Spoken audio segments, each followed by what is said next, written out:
Pozdrav youtuberi, danas ću vam pokazati kako da bolje igrate Counter i da skinete konfiguraciju od poznatih igrača, to je ono CFG. Konfiguracija vam znači menjanje nišana od tog poznatog igrača, kako on igra, mislim njegove postavke, na koja slova on kreće i tako dalje.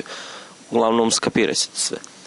Idemo, znači prvi korak, idemo u Google. Uđete u Google, kucate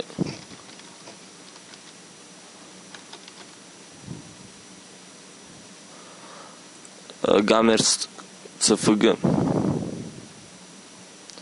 Kad to ukucate, stavit ću do link samo da izađem iz ovog.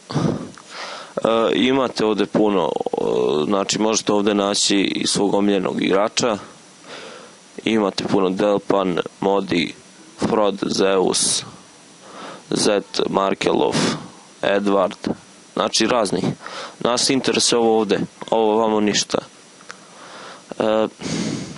Nothing, znači imate razni igrača, sad izaberete od kojeg ćete igrača da skinete. Znači Forest je prvi, najviše ljudi skidaju njegovu konfiguraciju. Ja ću uzeti od Markelova. Uđete tu, ukucate ovaj dole kod 134 134 NSATLS.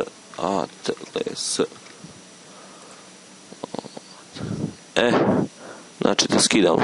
Znači ovdje, kad to ukucate ovdje kliknete. Ako niste dobro ukucali, ponovo će vam izbaciti. Kad ste skinuli, znači ovdje treba da se pojavi to. I otvorite ekstraktujete na desktop. Ok. Ovdje treba da vam se pojavi config. I promijenite ime. Znači ako ste skinuli od Markelova, Markelov. Ako ste skinuli od Foresta, stavite ime Forest. Od Hitona, Hiton. Tako dalje. Druga stvar je copy. Znači kopirate to, idete, znači copy, desni klik na Counter, properties, fin target i nađete folder C-Strike. Tu uđete i samo kopirate to.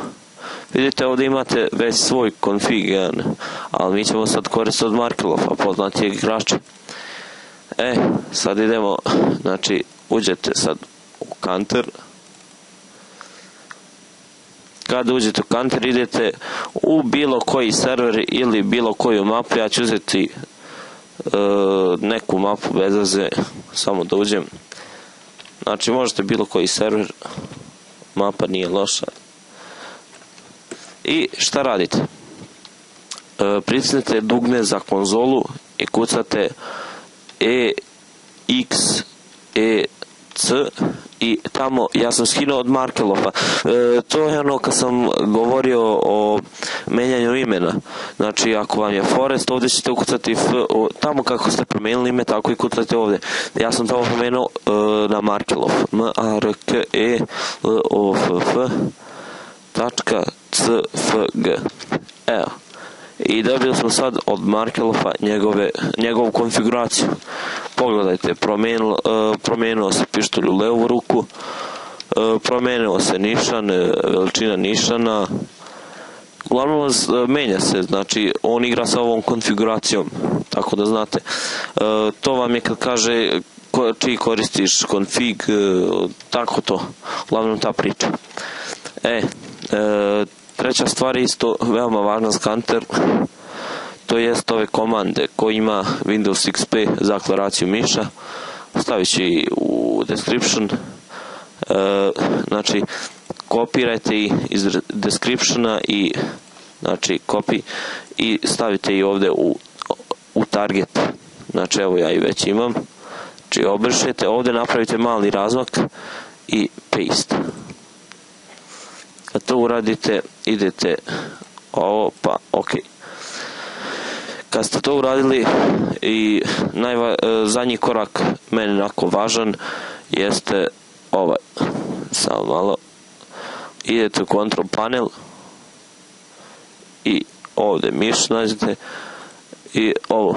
Znači, ovo je isto važan korak, vaša brzina miša ovdje treba biti podešena. Meni je 4, ja sam vidio kod ostalih igrača 4.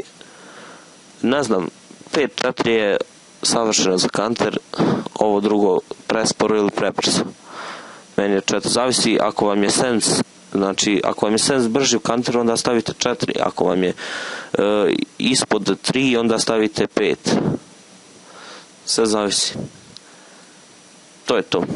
Znači sljedeći tutorial je o GTA preko interneta da igrate. To je bilo tamo, nadam se da ste nešto naučili. Doviđenja.